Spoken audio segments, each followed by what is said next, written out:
Question number 2 लिखा हुआ है loan of ₹10 million takes at the rate of 15% per annum for the construction of a building on 1st Feb 21. Documentation and processing fees is 2% of the total loan or payment at 1st April, 1st July, 1st October or 1st December 21. It is decided to invest surplus fund 6% and the building is completed December 21. But work was suspended for the month of June due to strike. Find the building cost of the building for the year ended December 21 and also find amount of borrowing cost charged to profit or loss. ये अच्छी चीज है कि आपने profit और loss में कितनी borrowing cost charge करनी। दूसरे सवाल के अंदर है loan of ₹20 million taken at the rate of 18%। Construction of the power plant 1st January 21।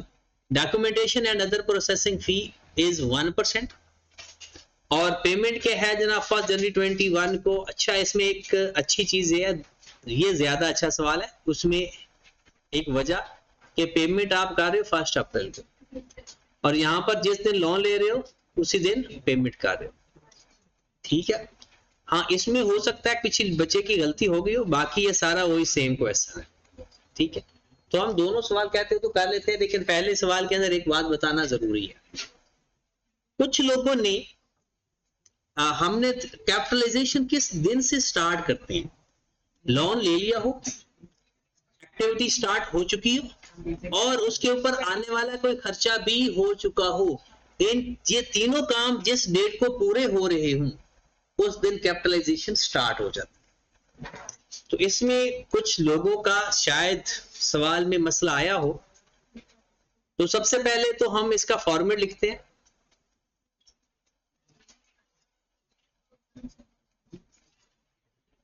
सबसे पहले हम लिखेंगे कंपनी नेम, फिर उसके बाद कॉस्ट ऑफ बिल्डिंग है,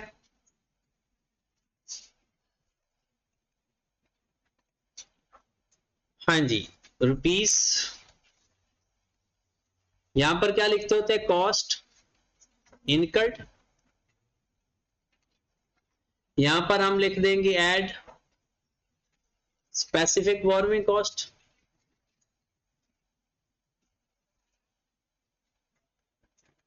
उसमें क्या क्या आता है, एक अरेंजमेंट फी, दूसरा क्या आता है इंटरेस्ट, और इसमें टेम्परेरी इन्वेस्टमेंट इनकम माइनस कर देते, लेस टेम्परेरी इन्वेस्टमेंट, और आपको पता है इसकी यहां वर्किंग कर लेते, ठीक होगी बात। सबसे पहला टारगेट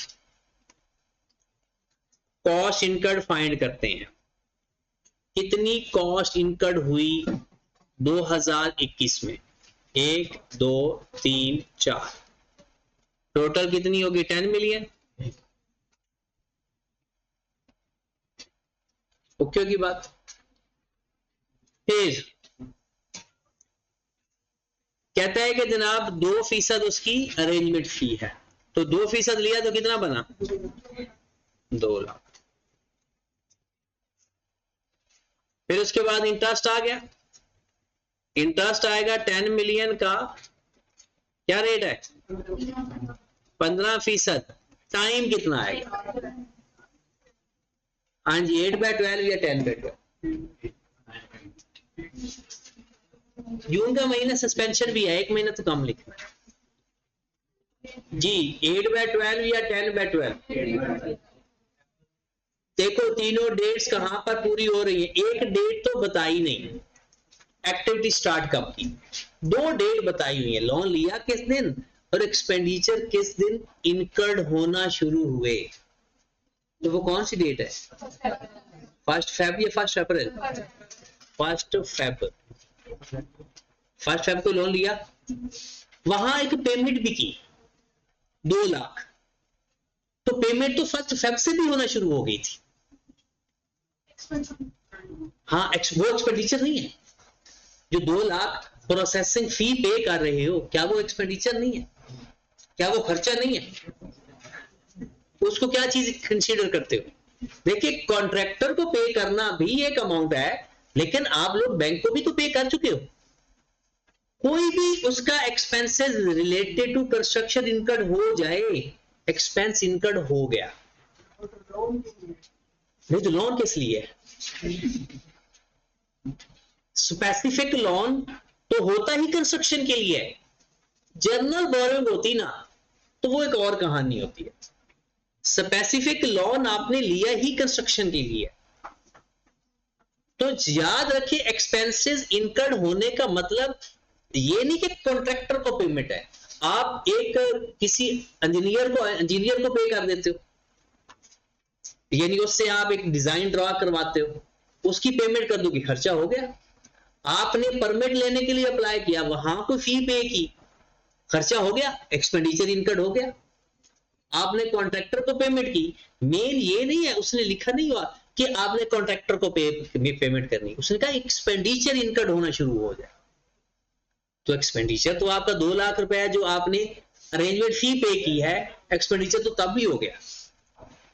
ठीक होगी बात? वो जैसे ही आपको लोन मिलता है ना, वो पहले ही नेट कर लेता है। ओके होगी बात? तो ये जो 2 लाख है, तो आपके जो एक्सपेंसेस इनकर्ड होना शुरू हुए हैं ना, वो 1 अप्रैल को नहीं हुए। हाँ, अगर अरेंजमेंट फी ना होती तो फिर 1 अप्रैल था। अगर अरेंजमेंट फी ना होती तो फिर एक्सपेंडिचर इनकर्ड की डेट क्या थी? 1 अप्रैल। ये बात ओके हो गई? चलिए,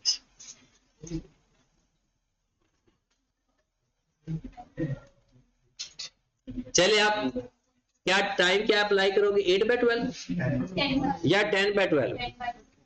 12:50 आ रहा है।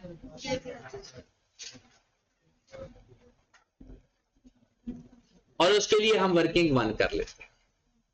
यहां फिर एक फड्डा है, एक और मामला खराब होने जा रहा है। Working number 1,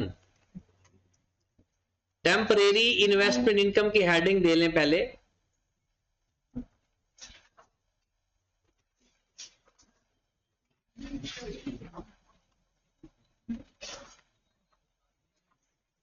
temporary investment income.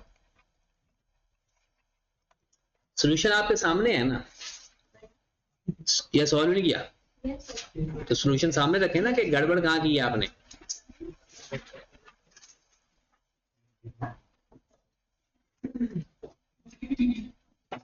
Date column बनाइएगा जरा, डेट, फिर बैलेंस।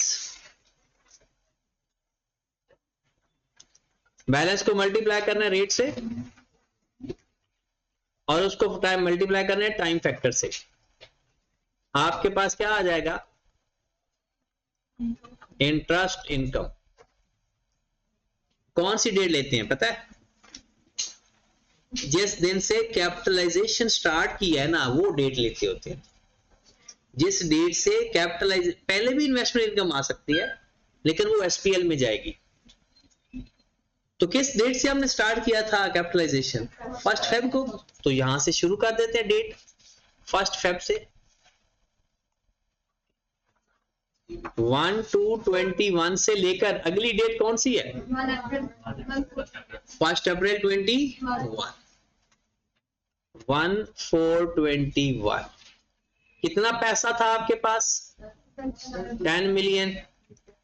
क्या इस दिन कोई पेमेंट की? The answer is yes, 2 lakh. ये अभी पेमेंट, इसी को तो कंसीडर करके हमने टाइम काउंट किया है। तो 2 लाख की पेमेंट हुई है। आपने पेमेंट जहां से मर्जी करनी हो, पेमेंट आपकी होनी है। सर, लोन और अरेंजमेंट की अलग नहीं होती?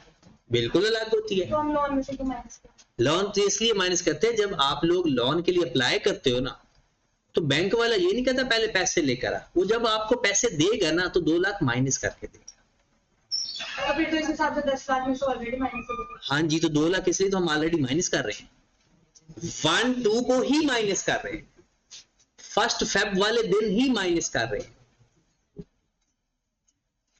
ठीक है, किस दिन माइनस कर रहे हैं? जिस दिन लोन लिया। बाकी कितना पैसा आपके पास बच गया? 9800,000। रेट क्या है? 6%। टाइम क्या है? 2/12।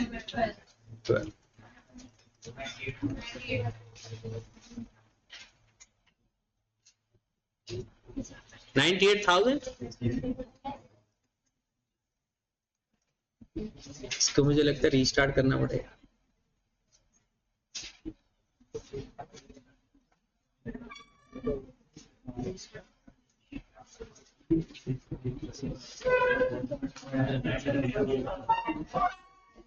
हाँ जी, 14/21 से लेकर अगली डेट कौन सी है? 17/21। कितने पैसे आपके पास? 9800,000 पड़े थे, जिसमें आपने कितने पे कर दिए? 2 मिलियन। कितने पैसे बच गए? 7.8 मिलियन। टाइम कितना है? 4, 5, 6 और जून का महीना सस्पेंशन है, तो कितना आएगा? 2/12। कितनी अमाउंट आ गई? 78,000। ओके की बात। फिर 17/21 से कब तक? 1/10/21। आपका बैलेंस पड़ा था 78,100,000, उसमें से 2 मिलियन मजीद आपने पे कर दिया। बाकी कितना बच गया? 58,100,000 multiplied by 6% multiplied by time कितना है? 3/12। कितना आंसर आ गया? 87। 1/10/21 से लेकर कब तक? 1/12/21। 58,100,000 माइनस 2 मिलियन। कितना बच गया? Multiplied by 6%। टाइम जी क्या? 4 मिलियन। 1/10 को कितना पे किया? 1/10 को, ये है पेमेंट की डेट। हमेशा ये होती है, जो दूसरी डेट होती है ना, वो टाइम काउंट करने के लिए होती है। जो दूसरी डेट होती है वो टाइम काउंट करने के लिए होती है, पेमेंट की डेट पहली होती है। कितना आंसर आया? 38,000। मैं कहता हूं बस खत्म। क्या सच्ची बात की है या नहीं? क्योंकि आपने 1/12 को पे किया 4 मिलियन। आपका क्या बैलेंस बैंक में पड़ा होगा या आपका बैलेंस नेगेटिव में चला गया? नेगेटिव में चला गया। आपके पैसे खत्म हो गए, और जैसे पैसे खत्म हो गए उसके बाद तो वो इन्वेस्टमेंट इनकम नहीं देगा ना। आगे हम जनरल बोरोइंग अरेंज करेंगे, बैंक ओवरड्राफ्ट अरेंज कर सकते हैं, या दोबारा स्पेसिफिक लोन के लिए अप्लाई कर सकते हैं। जब पैसे खत्म हो जाते हैं ना, आपका बैलेंस नेगेटिव आ जाता है, मजीद पेमेंट्स करनी हो तो या तो फिर मजीद स्पेसिफिक बोरोइंग अरेंज की जाती है, या कहां से पैसे दे दिए जाते हैं? जनरल बोरोइंग से। बैंक ओवरड्राफ्ट अरेंज कर दिया जा सकता है। तो 1/12/21 से 31 दिसंबर 21। अगर इनके हिसाब को नहीं पता चला, आपने लिख दिया एक दफा, आपका आंसर क्या आ गया? नेगेटिव।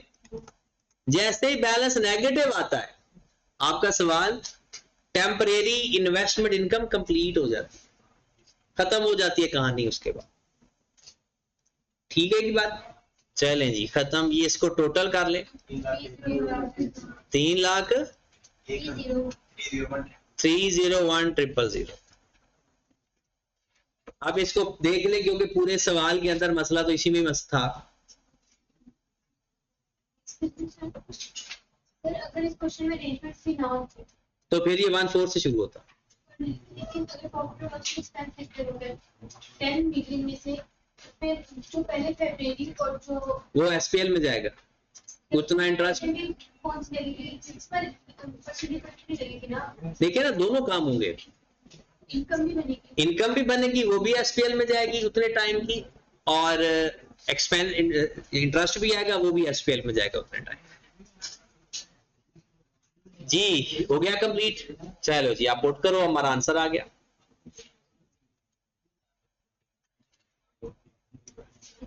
$301। ये आपके पास कॉस्ट ऑफ बिल्डिंग आ गई। कर लो इसको प्लस माइनस। 111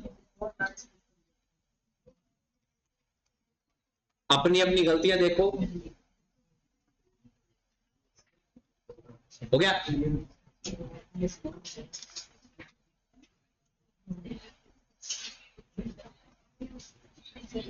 हाँ जी, ओके है या कुछ पूछना है? कोई बात पूछनी है तो पूछ लें, क्योंकि हम स्पेसिफिक बोरोइंग कॉस्ट को छोड़ के जा रहे हैं, हम आगे जनरल बोरोइंग की तरफ मूव कर रहे हैं। यहां से कोई बात पूछनी है तो पूछ लें। इंटरेस्ट भी और उसकी इन्वेस्टमेंट इनकम भी उस टाइम की, वो एसपीएल को चार्ज करते हैं। नेट करके चार्ज कर दो या उसको अदर इनकम में और उसको एक्सपेंस में लिख दो, दोनों ट्रिकेट की। हाँ जी, डन। चलो फिर आगे चलते हैं जनरल बोरोइंग पे। अच्छा, कोई देर एसपीएल की अमाउंट भी देख ले। एसपीएल की अमाउंट में सबसे पहले तो आपने लोन लिया था 1/1/21 को, या 1 फेब को। कितने महीनों का हमने कैपिटलाइज किया? 10 महीनों का।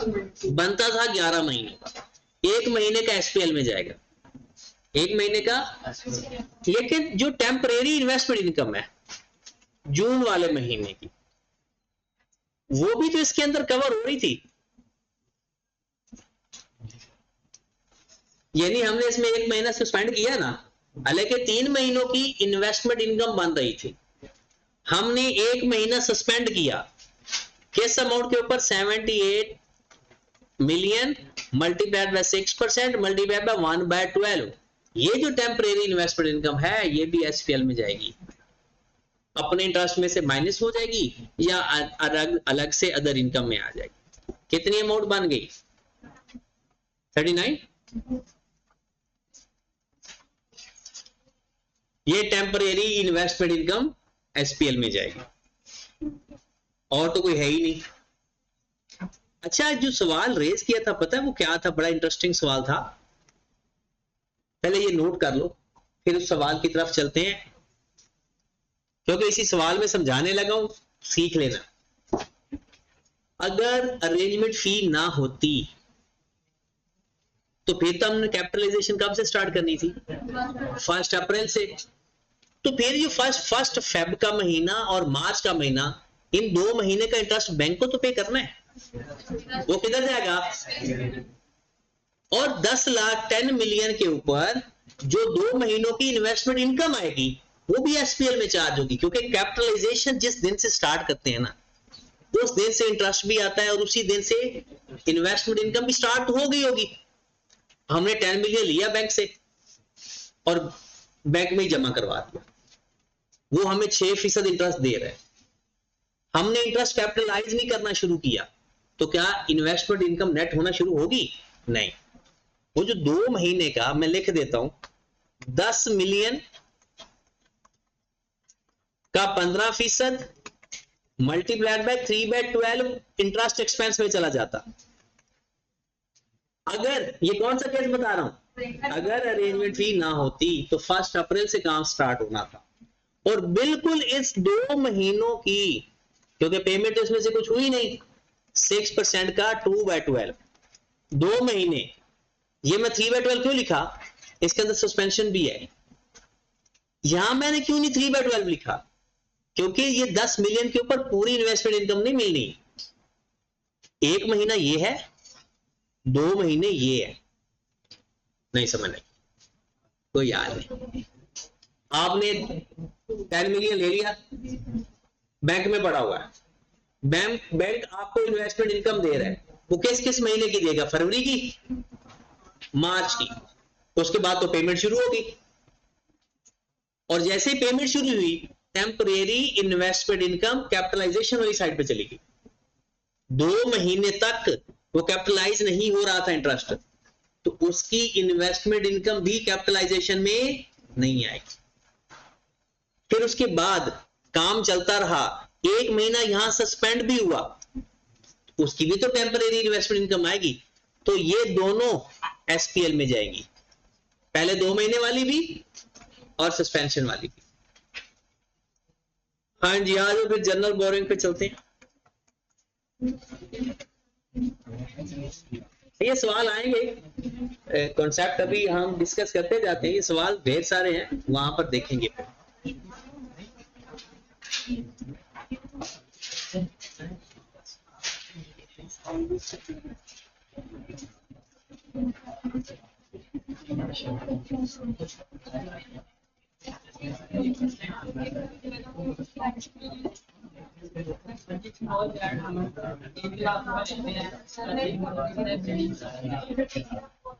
उसमें से कंटेंट हमें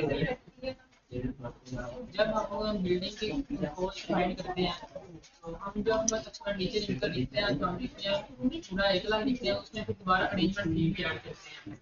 आपने बताया कि अरेंजमेंट फी तो अमाउंट का माइनस करके देता है, उसको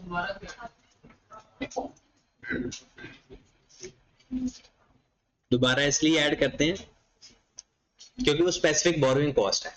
कॉस्ट इनकर्ड और चीज होती है,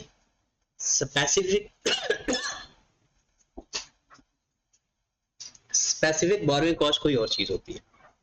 वजह अभी तो हमने पढ़ी स्पेसिफिक बोरोइंग कॉस्ट।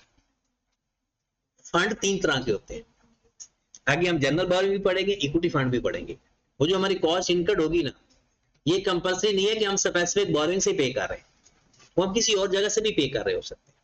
वो जो उसने पैसे पे निकाल लिए ना, जो कॉस्ट इनकर्ड है वो अलग है। कॉस्ट इनकर्ड के अंदर ना इंटरेस्ट होता है, ना स्पेसिफिक बोरोइंग कॉस्ट होती है, यानी उसका इंटरेस्ट, ना अरेंजमेंट फी होती है, ना टेम्परेरी इन्वेस्टमेंट इनकम का चक्कर होता है। वो अमाउंट होती है जो हमने कॉन्ट्रैक्टर को पे करनी है, और कॉन्ट्रैक्टर को तो इंटरेस्ट नहीं पे कर रहे होंगे ना, अरेंजमेंट फी हम कॉन्ट्रैक्टर को तो नहीं पे कर रहे हैं, वो तो हम बैंक को पे कर रहे हैं। हाँ, वो बिल्डिंग की कंस्ट्रक्शन के ऊपर क्योंकि रिलेट कर रही है, हम ऐड कर रहे हैं। जो कॉस्ट इनकर्ड होती है वो कॉन्ट्रैक्टर को पे हो रही होती है, और जो बाकी इंटरेस्ट है या अरेंजमेंट फी है या टेम्परेरी इन्वेस्टमेंट इनकम है, वो हमारा बैंक के साथ लिंक होता है। आपको टेंशन इस बात की आ रही है क्योंकि हमने 10 मिलियन अरेंज किया, उसमें 2 लाख तो उधर से माइनस हो गया, तो आप कह रहे होंगे कि ये 2 लाख फिर बाद में कहां से पे हुआ होगा। वो अभी हमने जनरल बोरोइंग और इक्विटी फंड पढ़ना है। वो जब पैसे हमारे खत्म हो जाते हैं ना, नेगेटिव में चले जाते हैं, जैसे वो यहाँ पर 2 लाख नेगेटिव में हो गया था, तब हमने वो पैसे कहां से अरेंज करने हैं, या दोबारा स्पेसिफिक बोरोइंग अरेंज करते हैं, या अपनी जेब से दे देते हैं बिजनेस के पैसों से, या फिर जनरल बोरोइंग से पे करते हैं। तो कॉस्ट इनकर्ड और स्पेसिफिक बोरोइंग कॉस्ट वो दोनों अलग अलग चीजें, वो दोनों मिक्स नहीं करनी। ये तो इसलिए क्योंकि ये सवाल आपकी प्रैक्टिस के लिए अज्यूम किया हुआ है, अदरवाइज जो प्रैक्टिकल सवाल आएंगे उसमें सारी डिटेल क्लियर होगी। चले जनाब, आ जाए फिर जनरल बोरोइंग पे।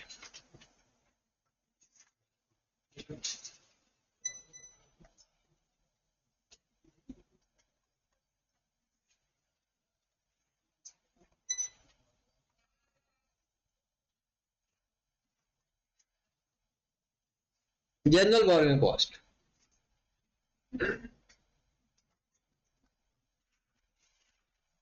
मोस्टली इसके जो नाम होते हैं ना जनरल बोरोइंग के, बैंक ओवरड्राफ्ट,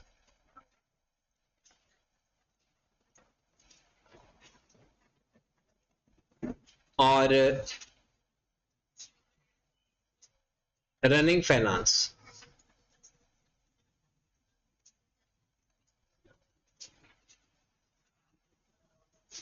बैंक ओवरड्राफ्ट और रनिंग फाइनेंस। रनिंग फाइनेंस ही ये होता है कि हम उसमें पैसे जमा करवाते रहते हैं और उसमें से खर्च भी करते रहते हैं। हाँ जी, इसकी एक सबसे अच्छी एग्जांपल ये भी होती है कि जैसे आपने प्रोजेक्ट शुरू किया ना, जैसे कि एक आपने हाउसिंग सोसाइटी का काम शुरू किया, तो वो आप एक रनिंग फाइनेंस अकाउंट ओपन करवाते हैं, वो जो वहां से इंस्टॉलमेंट आएंगी क्लाइंट से वो भी उसी अकाउंट में जमा हो जाएंगी और आप जो डेवलपमेंट पे खर्चा कर रहे होंगे वो भी उसी में से होता रहेगा। तो फिर अगर कभी बैलेंस नेगेटिव चला जाए तो वो जा सकता है, तो वो क्या कहलाएगा? General borrowing. अब जनरल बोरोइंग का मतलब तो क्लियर है आपको कि ऐसा लोन या ऐसा फंड जिसका मकसद सिर्फ क्वालिफाइंग एसेट ना हो बल्कि आप किसी और मकसद के लिए भी इस्तेमाल कर रहे हो और क्वालिफाइंग एसेट के लिए भी इस्तेमाल कर रहे हो, उसे हम बोलेंगे जनरल बोरोइंग। जैसे आपने एक बैंक से लोन अरेंज किया हुआ है या बैंक ओवरड्राफ्ट की फैसिलिटी अरेंज की हुई है, आपने एम्प्लॉय अपने लेबर के पैसे देने, वो दे दे उसी अकाउंट से। आपने कोई और काम बिजनेस का करना है, आपने बिजनेस के लिए कोई एसी खरीदना है, बिजनेस के लिए कोई फर्नीचर खरीदना है, वो भी उसी अकाउंट से पेमेंट कर रहे हो। अब फर्नीचर भी खरीद रहे हो, एसी भी खरीद रहे हो और उसमें से अपनी कंस्ट्रक्शन पर भी खर्चा कर रहे हो, तो इसे बोलेंगे जनरल बोरोइंग। दो केस हैं, एक केस सिंगल बैंक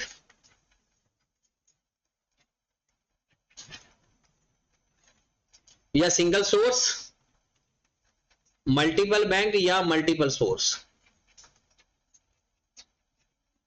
यानी एक ही जगह से लोन ले रहे हो या एक से ज्यादा है भी जनरल सारा। तो ऐसा होता है ना, जो बड़े बड़े बिजनेस होते हैं ना, उनका एक बैंक में अकाउंट नहीं होता, एक से ज्यादा बैंक्स में होता। अगर सपोज सिंगल बैंक है, वो आपको 18% के हिसाब से रेट दे रहा है, तो इस रेट को आप बोलोगे weighted average capitalisation rate. Weighted average capitalisation rate, weighted average capitalisation rate.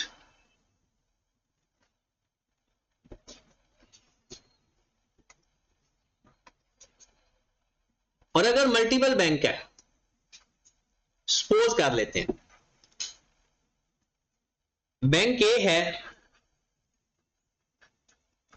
B है, सी है, इनके रेट हैं 18%, 15% और 12%। हम कौन सा रेट इस्तेमाल करेंगे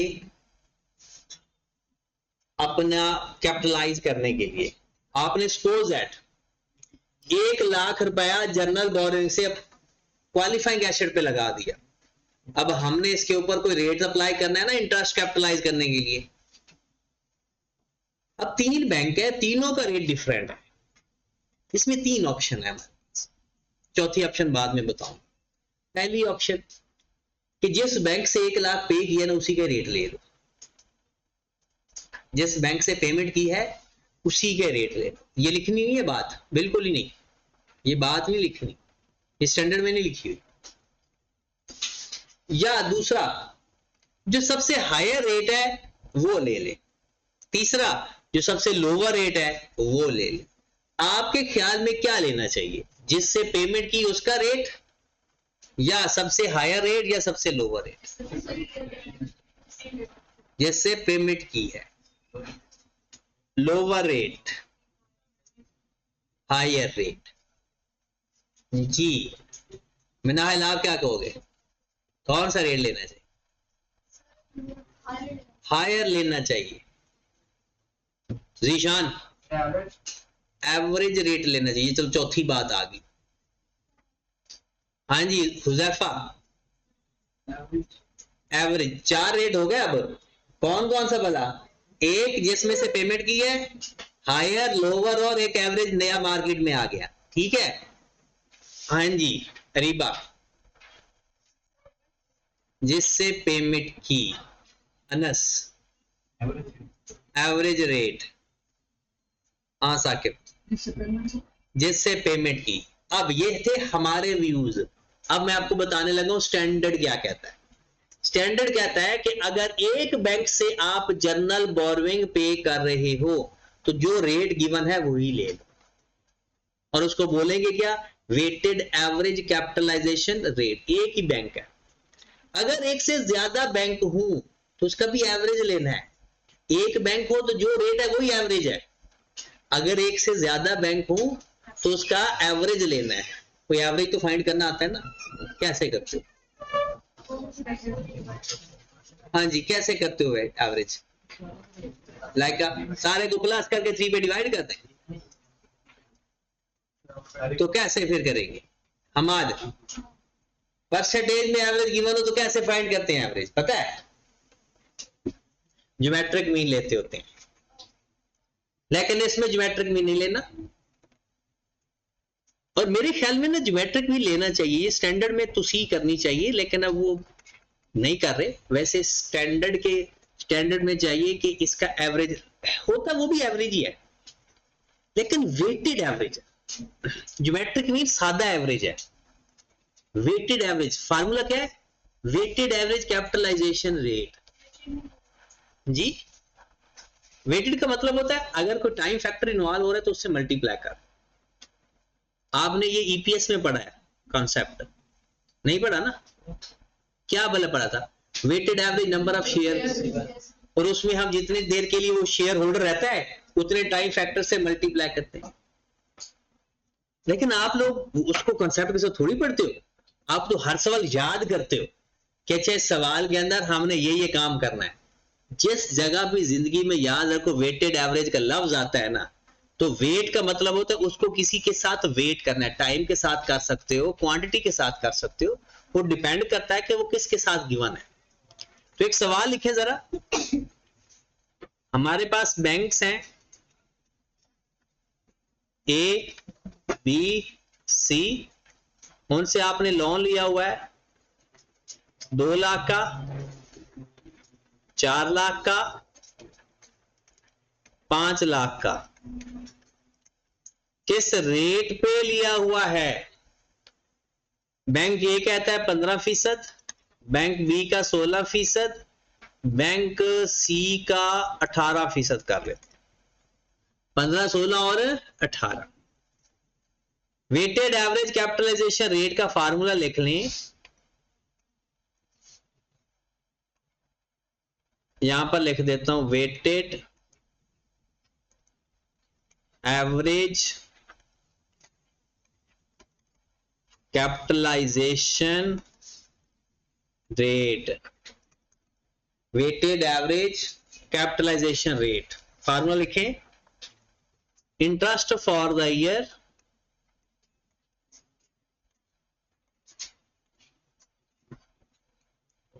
डिवाइडेड बाय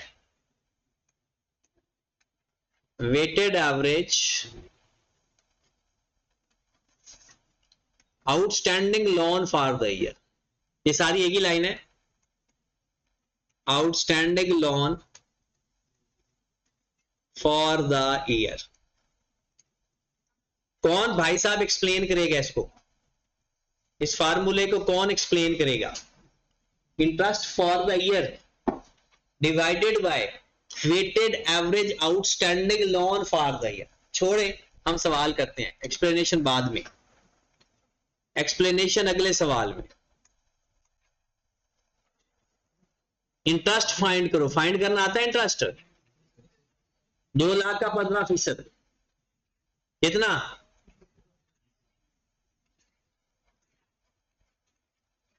4 लाख का 16%,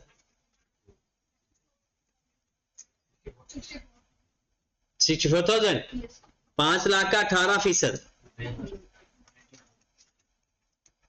ये आपके पास इंटरेस्ट आ गया 184,000। और लोन का भी टोटल कर लें, लो जी, वेटेड एवरेज कैपिटलाइजेशन रेट बराबर आ गया interest for the year divided by weighted average outstanding loan for the year. Multiplied by 100 कितना आ गया? 16.73%। वेटेड एवरेज कैपिटलाइजेशन रेट का फार्मूला क्या है? Interest for the year divided by weighted average outstanding loan for the year.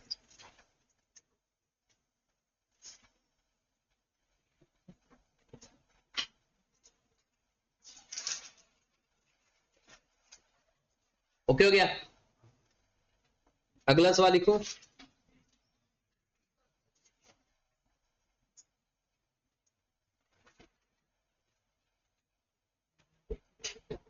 चले तैयार हो जाए, फिर कोई बात पूछनी है तो पूछ लें।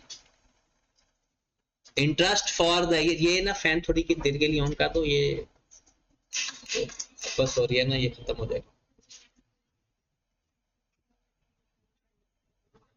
ठीक होगी बात? आगे चलते हैं।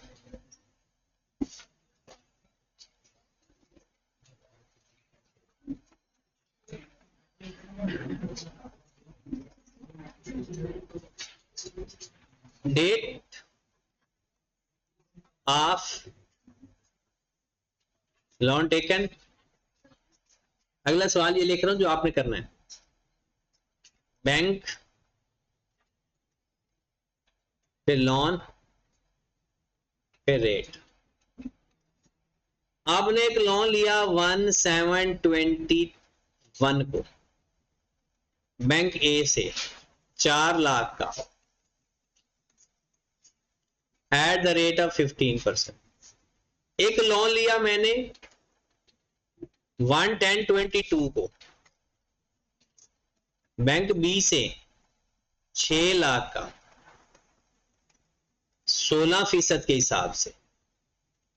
फिर एक लोन लिया मैंने 1123 को बैंक सी से 3 लाख का 14% के हिसाब से। 1523 को बैंक डी से लोन लिया 5 लाख 12% के हिसाब से। Find weighted average capitalisation rate. Find weighted average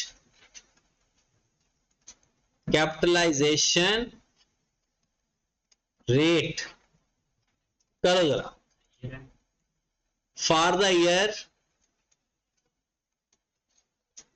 2023। 2023 के साल के लिए जल्दी से weighted average capitalisation rate find करो।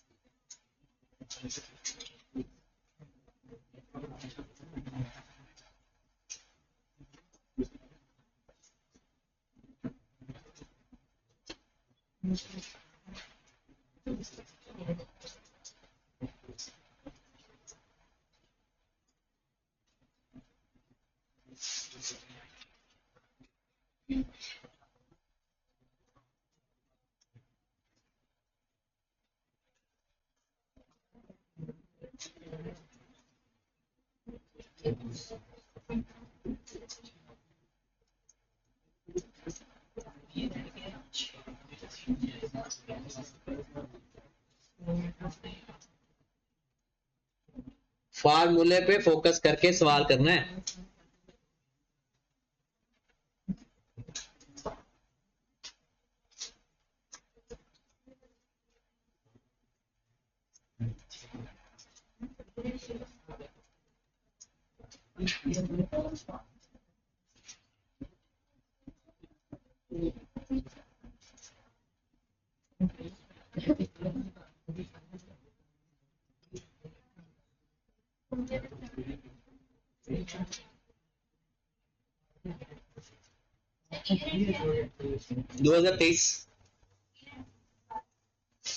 दिसंबर 2023 दिसंबर 2023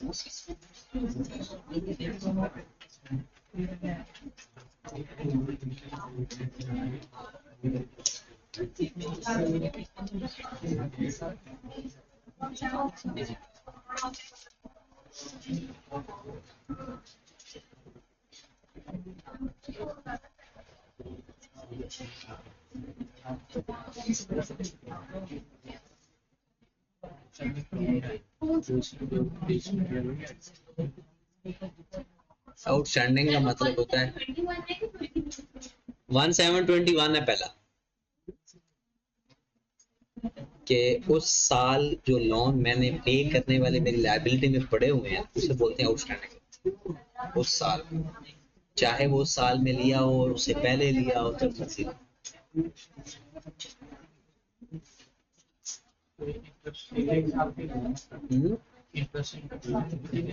वो फॉर द ईयर लेना, वो 2023 का।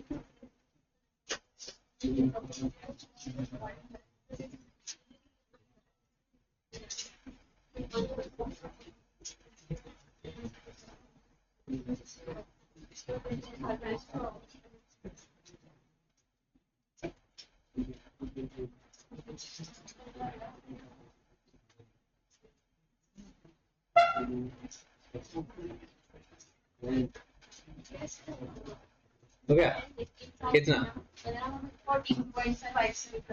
14.56 57 13.2।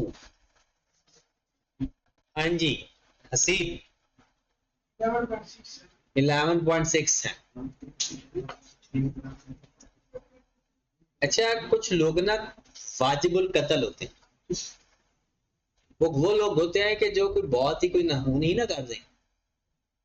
वो अल्लाह के बंदे एवरेज रेट फाइंड कर रहे हो, आपको पता है average is a central tendency, और इसमें से 12 और 16% के दरमियान में कोई रेट आ सकता है। तूने 11% निकाल लिया, एवरेज का मतलब ही तूने चेंज कर दिया। कम अज कम गलत बता, ठीक है बताओ गलत, लेकिन कोई सेंसिबल गलती हो। 16 और 12% के दरमियान में एवरेज फाइंड होगी, उसके बाहर एवरेज नहीं फाइंड हो सकती। हाँ कितना? 14.57 कितना? 14.57 14.57। हाँ जी आपका कितना मिला?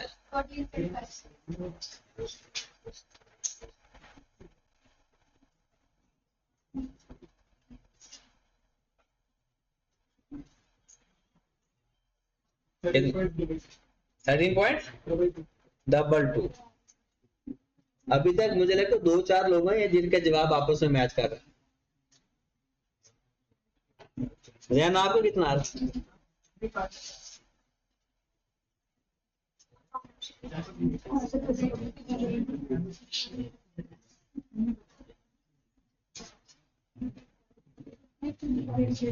चले हमने एक और सवाल भी करना है, इसलिए टाइम इतना ही लगा सकते। इधर आओ जरा, वो बात छोड़ दो।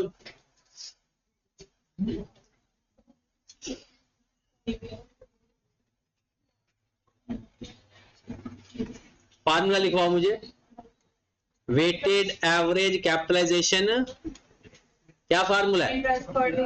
Interest for the year. मुझे बताओ इस साल के इंटरेस्ट में क्या इंटरेस्ट मोर देन 12 मंथ हो सकता है? फॉर द ईयर में 12 महीनों से ज्यादा इंटरेस्ट नहीं हो सकता। फॉर द ईयर इंटरेस्ट है तो उसी साल का एक्सपेंस है ना, divided by weighted average outstanding loan for the year. ये बड़ी इंपॉर्टेंट टर्म लिखी हुई है, यहां से तो सारा मामला समय लगना है। मैंने कहा भी था फार्मूला देखना, साल का इंटरेस्ट और outstanding loan of that year. तो आउटस्टैंडिंग का मतलब है उस साल आपका लोन कितने टाइम तक रिपेबल रहा। अब आपके पास बैंक ए है, बैंक बी है, सी है और डी है। बैंक ए की डेट क्या है? 1/7/21। बैंक बी की क्या है? 1/10/22। बैंक सी की क्या है? 1/1/23। और बैंक डी क्या है? 1523। ओके होगी बात। अब मुझे आप एक बात बताएं, जब चलो लोन भी लिख लेते हैं, बैंक ए का लोन कितना है? 4 लाख, 4 लाख, बैंक बी का 6 लाख, 6 लाख, 3 लाख, 3 लाख 5 लाख और 5 5 लाख। ठीक होगी बात। अच्छा, इसका रेट क्या है? 15, 15%, 16%, 16%, 14, 14 और 12। चलो अब आ जाओ वापस सारे। अब मुझे ये बताएं कि जब मैंने इंटरेस्ट की अमाउंट फाइंड करनी है, इंटरेस्ट मैंने 4 लाख का लोन लिया था 2021 में, पे नहीं किया अभी तक, हो सकता है 5-6 साल के लिए लिया हो, तो क्या 2023 में मेरा इंटरेस्ट आएगा? बिल्कुल आएगा। इंटरेस्ट कब खत्म होगा? जब लोन पे कर देंगे। लोन तो मैंने पे किया ही नहीं। और याद रखिए, इसमें IAS 23 वाला वो रोला नहीं है कि कैपिटलाइज कितना करना है। ये सादा सवाल है, हमने बैंक को कितना इंटरेस्ट पे करना है, हमने बैंक को कितना इंटरेस्ट पे करना है। तो जहरी सी बात है, जो आपने 2021 में लोन लिया था, 22 में और 23 में भी उसके ऊपर इंटरेस्ट, और कितने टाइम का आएगा? पूरे साल का। कितने टाइम का आएगा? तो बताओ कितना आ गया? 60,000। इसके ऊपर 6/12 क्यों नहीं लिया? वो तो 2021 में अप्लाई होना था, हम 2023 पे खड़े हैं। 2023 में तो ये ब्रॉड ऑन हुआ, 2023 में ये ब्रॉड ऑन हुआ, और ब्रॉड ऑन के ऊपर पूरे साल का इंटरेस्ट अप्लाई होगा। फिर आ जाए 6 लाख, ये भी ब्रॉड ऑन है, इसके ऊपर भी पूरे साल का इंटरेस्ट अप्लाई कर दो, 96,000। फिर 1123, और ये तो 3 लाख का 14% डायरेक्ट आएगा, और 5 लाख का 12% मल्टीप्लाइड बाय 8/12। ये क्या आएगा? 5 लाख का 12% मल्टीप्लाइड बाय 8/12 कितना? 14,000। ये बात समझ लगी? 14 या 40?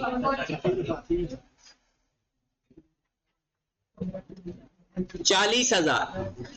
टोटल इंटरेस्ट कितना आ गया? 238,000। यहां तक कोई मसला? सिंपल 2023 के साल का जितना इंटरेस्ट बनता था हमने वो लिख दिया। अब आउटस्टैंडिंग लोन का कॉलम बना ले।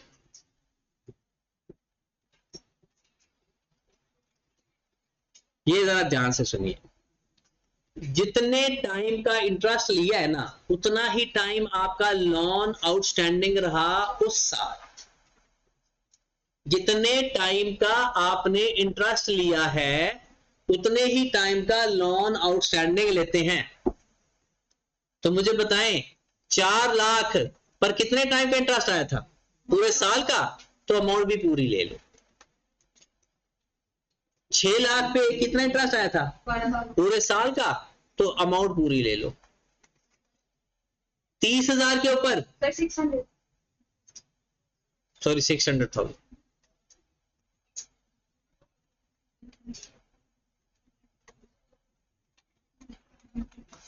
हाँ जी, 3 लाख के ऊपर कितना टाइम लिया था? पूरा साल, तो 3 लाख।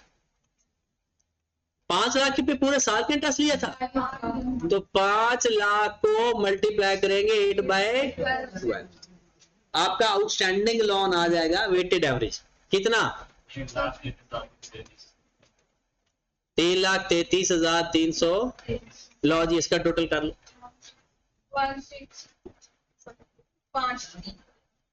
163333। ठीक होगी बात? अब हमने, ये आपका है outstanding loan for the year, ये है इंटरेस्ट फॉर द ईयर। अच्छा, कुछ लोग क्या करते हैं, आउटस्टैंडिंग लोन के ऊपर रेट अप्लाई करते हैं, इंटरेस्ट आ जाता है, उसको टाइम फैक्टर लगाते ही नहीं है। ये ठीक करते हैं? आउटस्टैंडिंग लोन के ऊपर डायरेक्ट रेट अप्लाई कर देते हैं, टाइम फैक्टर नहीं लगाते। ओ भाई, आउटस्टैंडिंग लोन के ऊपर टाइम फैक्टर लग चुका होता है। देखो, ये मैंने इसलिए तो साथ साथ लिखा है, ऊपर वाला इंटरेस्ट है, नीचे वाला आउटस्टैंडिंग लोन है। नीचे वाले आउटस्टैंडिंग लोन को सिर्फ 12% से मल्टीप्लाई करोगे तो ऊपर वाली चीज ना बन जाएगी, क्योंकि उसके साथ तो टाइम फैक्टर मल्टीप्लाई हो चुका है। तो कभी कभार पेपर में वो आउटस्टैंडिंग लोन का कॉलम दे देगा, फिर हमने डायरेक्ट रेट अप्लाई करना है, फिर आपने टाइम फैक्टर, अभी तो आपका इंटरेस्ट आ चुका है 238,000 डिवाइडेड बाय 1633 मल्टीप्लाइड बाय 100, कितना रेट आ गया? 5। आउटस्टैंडिंग लोन का कॉन्सेप्ट क्लियर हुआ? फिर एक सवाल मुझे करके दे दें कि आपकी छुट्टियां, जल्दी से सवाल एक लिखें। लोन डेट,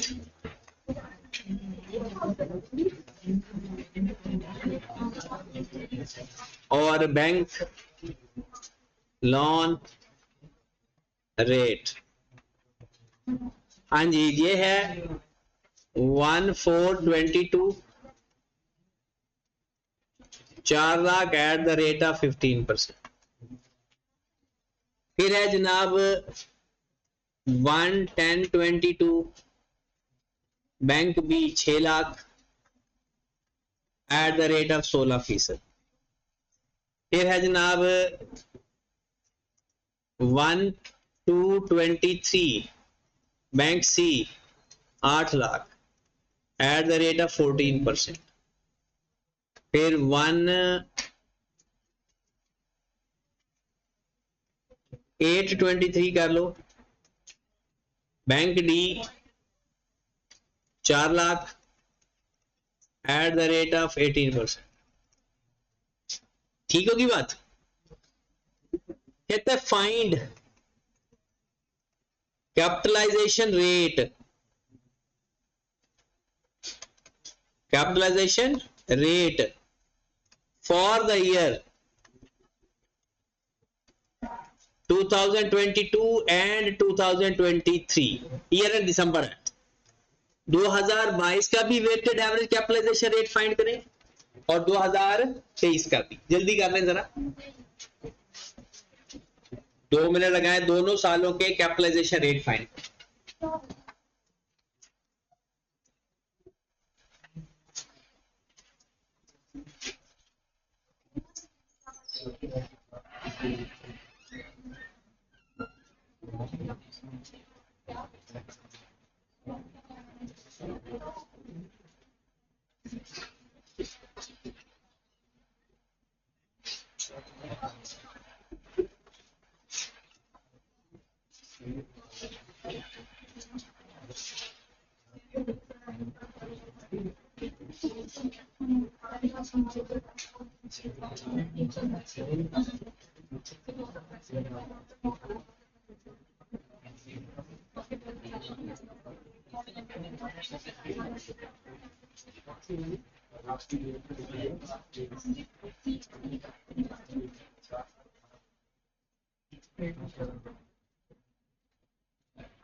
हाँ जी, आ गया।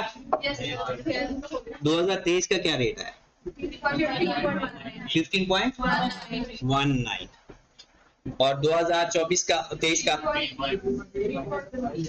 अच्छा 22 का आ गया 15.3। चलो चेक कर लो।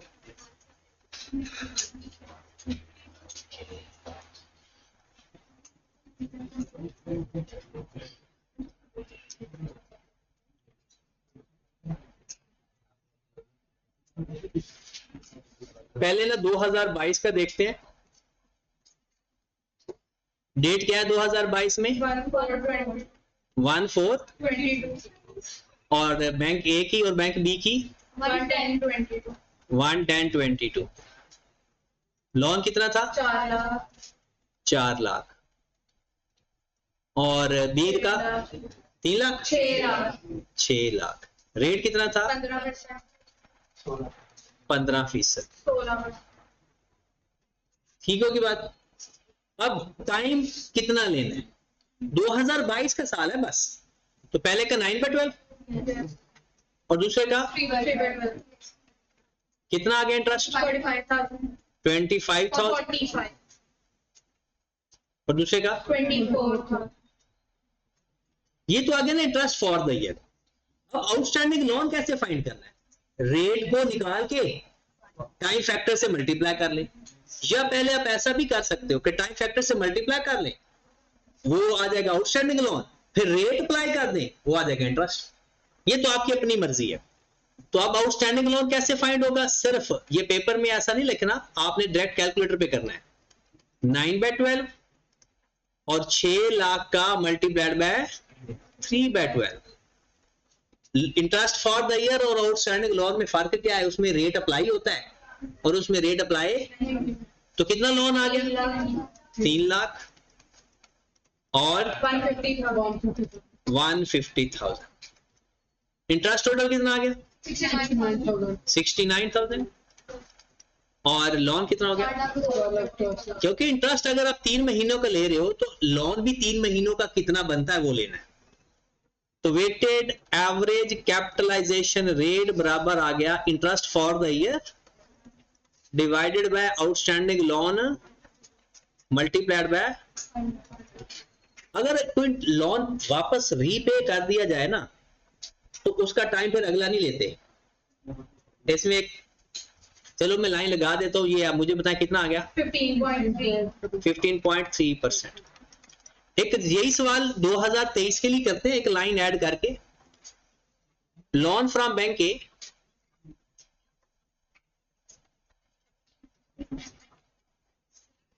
fully paid at 31st October 2023। ये उसी सवाल के अंदर ऐड कर दें।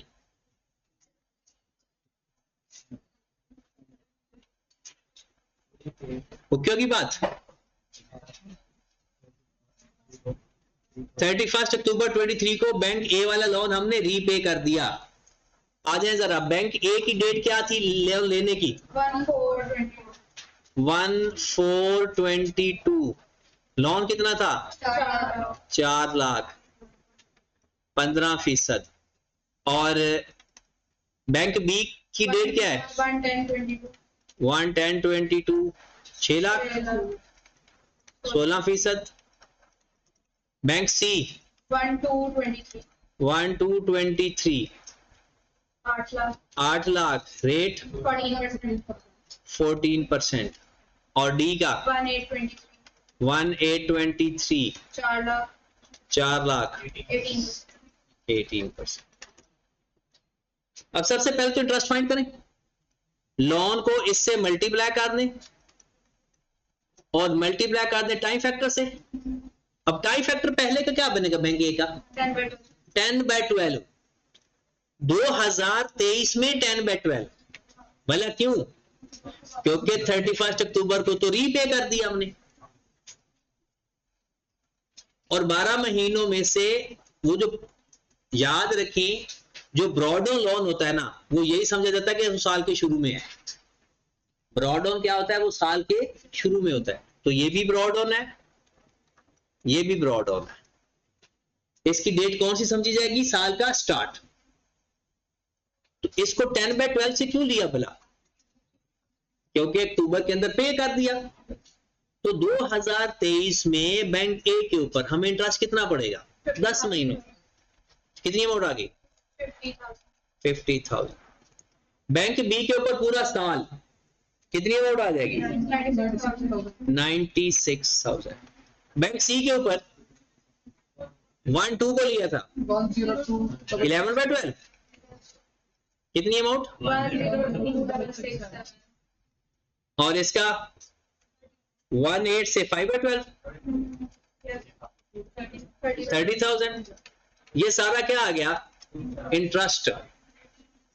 और अब अगर इसका आउटस्टैंडिंग लोन लेंगे तो भला कैसे फाइंड करेंगे आउटस्टैंडिंग? सिंपल जो ये काम किया है ना, इसको इससे मल्टीप्लाई, इसको इससे मल्टीप्लाई, इसको इससे मल्टीप्लाई और इसको मतलब रेट मल्टीप्लाई नहीं करना, बाकी सारा आपका आउटस्टैंडिंग लोन है। तो आउटस्टैंडिंग लोन कितना आ गया? 4 लाख का मल्टीप्लाई बाय 10/12 6 दफा। हाँ जी, फिर 6 लाख पूरा आ जाएगा इसका, क्योंकि इसके ऊपर पूरे साल का इंटरेस्ट है। 8 लाख को 11/12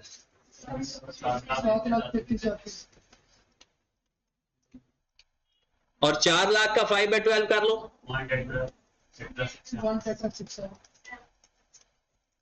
लो जनाब, इंटरेस्ट कितना आ गया? किसने टोटल किया इंटरेस्ट का टोटल? जी 27866 और इंटरेस्ट लोन कितना आ गया? लोन कितना आया? 18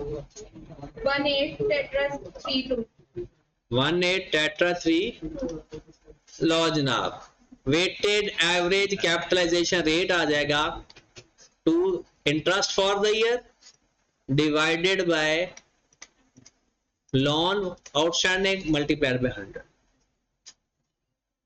डिवाइड कर दो, हमारा आंसर आ जाएगा कितना? 15.2। इसके जो क्वेश्चन है वो मैं आपको शेयर कर दूंगा ग्रुप में, तो वो आपने कल करके आने हैं, ठीक है।